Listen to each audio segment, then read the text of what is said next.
Welcome to Reflections, a program where we discuss values and virtues for the transformation of the individual and the society in general. I am Father George Ehusani, and I have with me Sam Amadi. Father. Professor or associate professor? Associate professor, but Dr. Sam is what I like. Well, Dr. Sam Amadi is a member of the think tank of Terra Leadership Foundation. He is well known as a civil society activist and law teacher at Base University. Used to be at Base, now director of Abuja School of Social and Political Thought.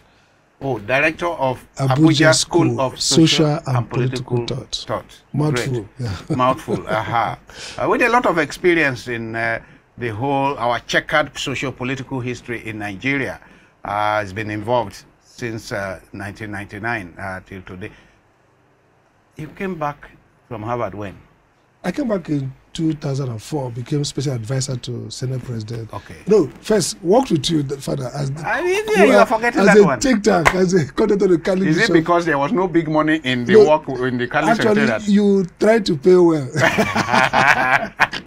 Yeah, so worked as member of the think tank of the Catholic Secretariat of Nigeria, and then in recent times is member of the think tank of the Terra Leadership Foundation.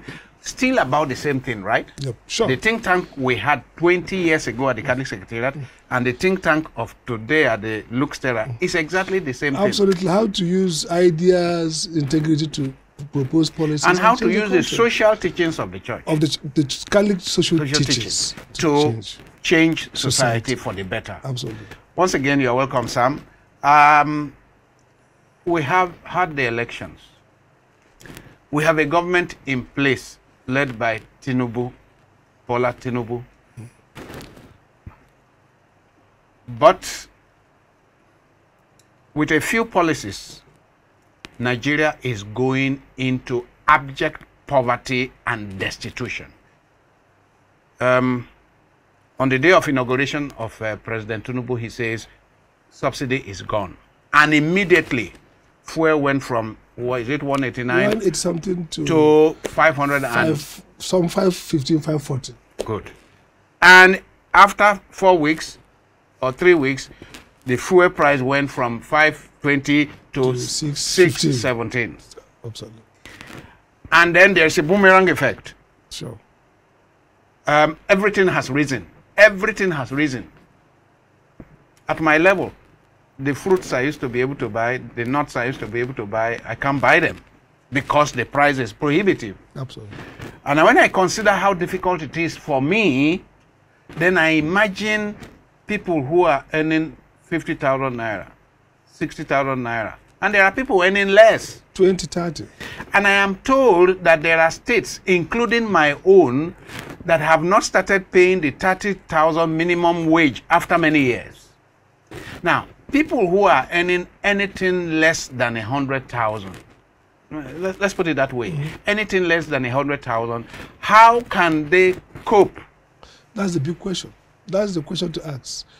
And when the government now try to talk about palliative, they are talking of 8,000 naira to a household. And the average household in Nigeria will be like 5, 6 people, right? Yep.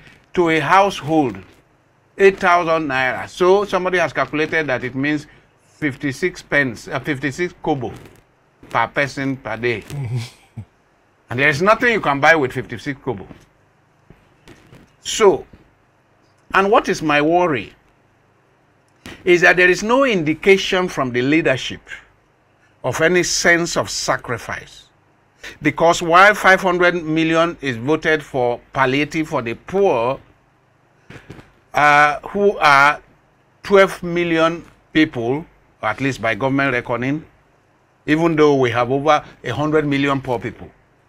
Then the less than 500 people in the National Assembly have 70 million voted for them. Something is seriously wrong. Sam, what's going on? And what can we do? First, it's not a happenstance. It flows from the logic of the Nigerian state. You see, Nigerian state is both, we talk about inefficient state. It's also elitist state. Elitist state. A state built around prerogative and privileges. It's not a state built around democratic citizenship. which requires policy making to be focused on citizens. Let me give you one example. We'll be having constitutional reform. Nobody has thought about amending the constitution to make socioeconomic rights enforceable. Justiciable. Justiciable.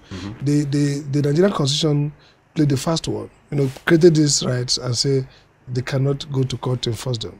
And ever since, people that could put have argued that that's wrong, that these are the critical drivers of well-being. And so when the constitution says Nigeria should be funded on social welfare, and the same constitution makes that provision non-justiciable. None of these politicians... Chapter 2 of the Constitution. None of the politicians have thought about amending it. Poverty in Nigeria. Nigeria is a country that has about, let's say, 143 multidimensional poor. What that means really is that they're not just poor in terms of income. These persons lack access to the most basic healthcare, education, sanitation, and what have you. So multidimensional poverty is a better index, building for the work of... multidimensional poverty is next to misery. Absolutely. It's a misery index. Misery. It's some human existence. Yes. Once you drop below multidimensional poverty, you are subhuman. And so that's why people like Amadi they've argued on. So look, we have to look at development as freedom. We like to look at how do we create human capability. If people may not earn a salary, but they are living.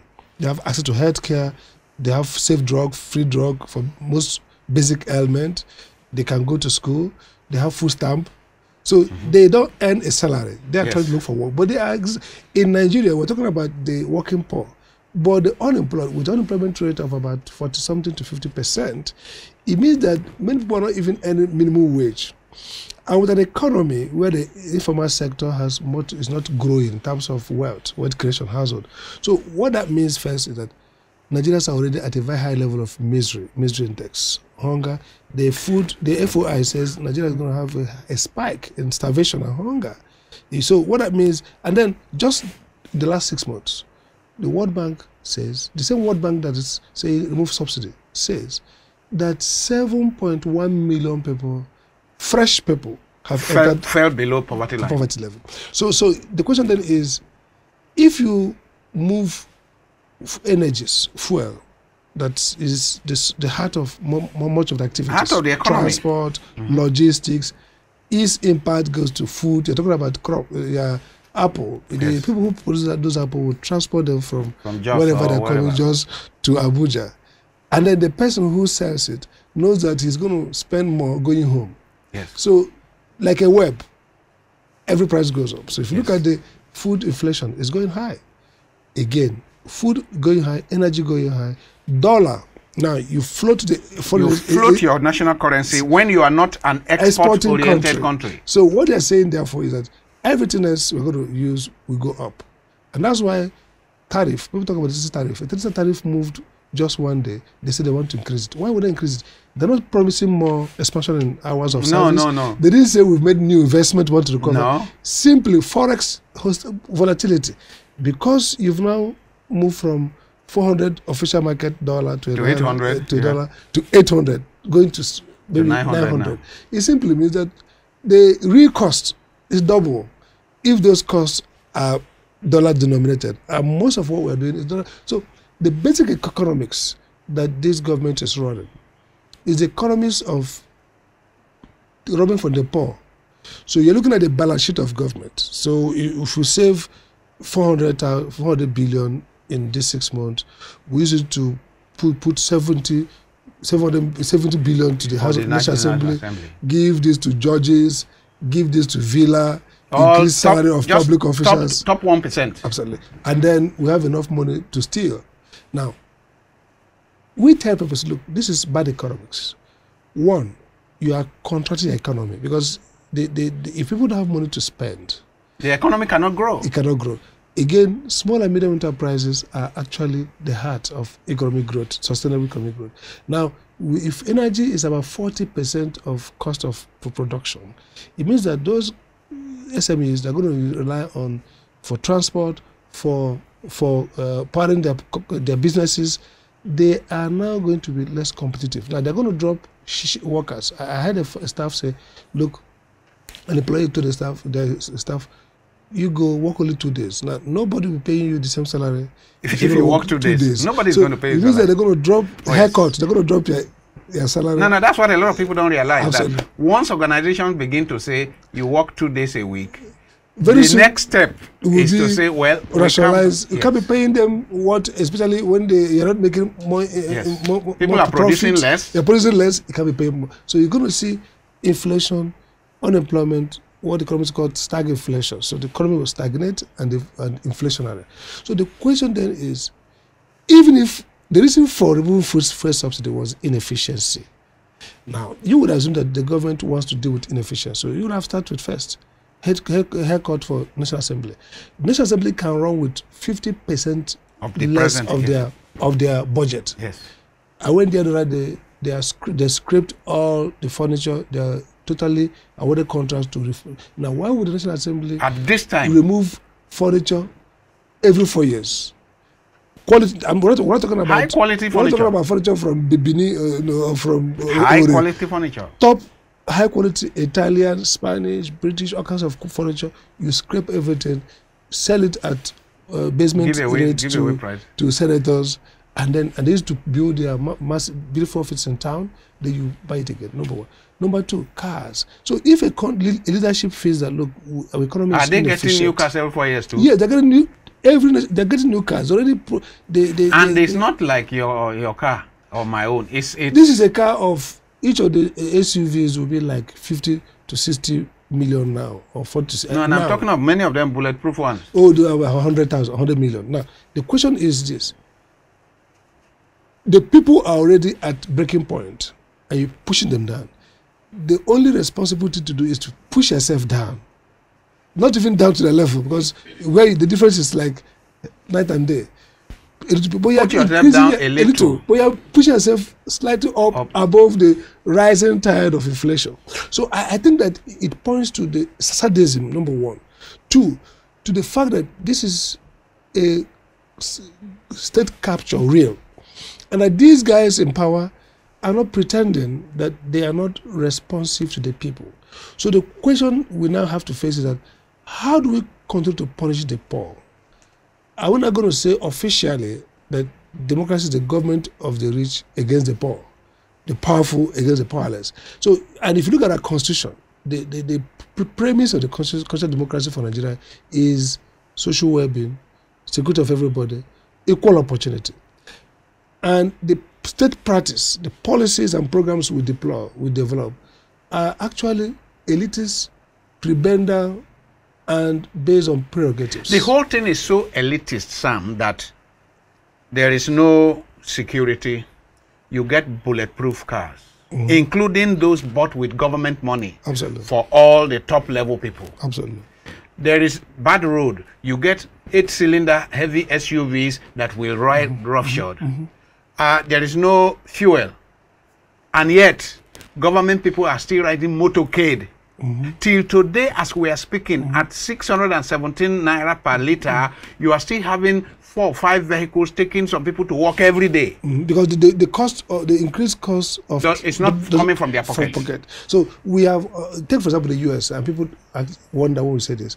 The President of America pays for meals that he consumes in his house. His house, yes, except for organized, recognized, and few state banquets, which is not his own banquet. Michelle Obama explained that if Obama likes to eat this or eat that as president, the money has to come from his salary. Absolutely. It's not state money. Every month they issue them a bill, and the deductions are made from their entitlement. Yes. So that's why nobody goes to the villa and presidency and in the US and expect to be rich. You're going to be poor. I mean, if you're president, it's only when you leave, you start writing books to. In fact, you incur debts. You are a debtor. You have to pay off. Now we have. This has a historical bearing, father. From colonial rule, we took the best, the worst of African culture, the aristocracy in some part of Nigeria, mixed it with colonial exploitation. I mean, the colonial system and slavery. Because colonial system was an exploitation of the people, both economic, politically. So they don't think about raw material to develop you. No, extract, export, and take home. So we have that. That's why in many of our cities you have the GRA. The GRA was reserved for white people, yes, and a few African big guys. And between the GRA and the village was heaven and hell. We had only lights here, else were darkness. So now people have inherited the same, kingly notion that the presidency, the leadership is kingship. And so everything is about making, there's no single reduction in the pomp and pageantry of leadership, as they're asking for more suffering on the people. So my argument is that Nigerian quest for efficiency is actually dumping problem, more suffering on the poor. The poor underwrite our inefficient system. I mean, talking about the poor underwrite the inefficient system, let's take the issue of fuel subsidy. You tell us that fuel subsidy is making a few people rich. Whose responsibility was it to ensure that fuel subsidy went to the right people? I mean, it's not my business that you couldn't police your borders. That's number one. Number two, they argue that the rich has more access to vehicles than the poor. So if you are subsidizing it, the rich is capturing about 40%. But the question is further is that unfortunately, fuel subsidy is one of those few subsidies that the generality of the people can benefit from. Because even those who don't have cars benefit from low transport costs in terms of food, in terms of things they buy. That's why you see once the fuel price goes up, even Malam, who says tonton, yes, the impact comes up. Yes. So the poor actually benefits. Actually, perhaps their most critical arguments were that a lot of fuel tankers were being taken outside the country. Whose responsibility is it? The question then is, if the borders they are selling, dumping, they take it at low cost, sell and make profit, which is true. The question then is, like you said, whose responsibility? Who is to police the border? And again, even if I'm a member of the NLC committee that's looking at one of the palliatives they talk about, which is conversion to CNG. At the meeting we had last night, and I told them, I said, look, they're talking about only 100 cars to be converted in 18 months. See the millions of cars we have 18 months. So in 18 months, so I told them, I said, this is not palliative. You see, before you remove fuel subsidy, you would have thought about, for example, I said, look, think around civil servants. Okay, fine. If you would remove all the pension, all the taxes they pay as credits, so maybe an average low class civil servant gets back 6,000, 8,000 a month from his salary. Yes. You cannot say, okay, let's think about flooding this place with buses, CNG big buses. So commuters who are going to work, pay less. Then rural women, you say, okay, fine, we're going to be giving free healthcare, free education. So you're going to look at things that you target, you try to disaggregate the impact community. Who is impacted how? And what do we then administer to those impacts? So if, for example, government says, you know what, we don't want to be paying 10 trillion naira every year for subsidy, but we want to take that for 10 million. Look at the impact analysis. Some women in the rural area, this is how it's going to impact them. We're going to provide access to these basic things free. Now, if you look at the US, when they did a palliative, their US Care Act clearly writes clear rules of who is entitled, who will be impacted, how much. Some people are getting back their tax credits, some people are going to get transfers. And it's clear data proving that this exists. Did you read the article that went around a few days ago about the road to Venezuela? Somebody published an article recently on the road to Venezuela and described the trajectory that Venezuela went through and what Nigeria is going through, and he says it's exactly the same. One, Venezuela is a country abundantly endowed with oil resources like Nigeria, then unfortunately plagued by bad leadership like Nigeria, and then we are where we are now, and within how many years we were $1 to 1 naira, and now we are $1 to 850 naira. Trending. And the way we are going, it appears that it is still going to get worse before it starts getting better. Because dollar is about one naira, 1 to 200 naira for a pound. Sorry, a pound. So it's moving. So and then when are we going to start getting back? When you impoverish your people so much that there is no productivity anymore, is that when our naira is going to rise? Well, the danger with our naira rising now is that, look, if we are a mono economy for all practical purposes. I mean, we export a couple of things that are not much valuable in the international market. So you need to, you sell your oil, and again, you import the fuel now. They're waiting for Dangote. Dangote is saying maybe 225. Why are they waiting for Dangote? How many years does it take to refurbish a refinery? Now they're talking about, so there's no consistency. When in the past they should have refurbished this refinery, because if Dangote, in fact, the point about refineries is that they don't even need to own it themselves. They can refurbish it and do it a PPP project. Now, again, the problem is that these prices are not going to come down for now because of the global market. You know, the problem of dollar is demand and supply. More people are going to be asking for exchanging naira for dollar for purpose of importation. Less people are going to ask for naira in place of dollar. So if you're going to allow your currency to float, free float, it means that you can wake up tomorrow morning and the dollar is 1,000 naira to a dollar. The impact, you see, the problem with flotation is that because it's not hedged, the impact could dry up your asset value. So one morning, for instance, that's why Nigerian debt has increased. Because if your debts are in dollar, and the stock just keep going. is high, and that's why we're spending more now to service those debts, because the servicing cost will be higher.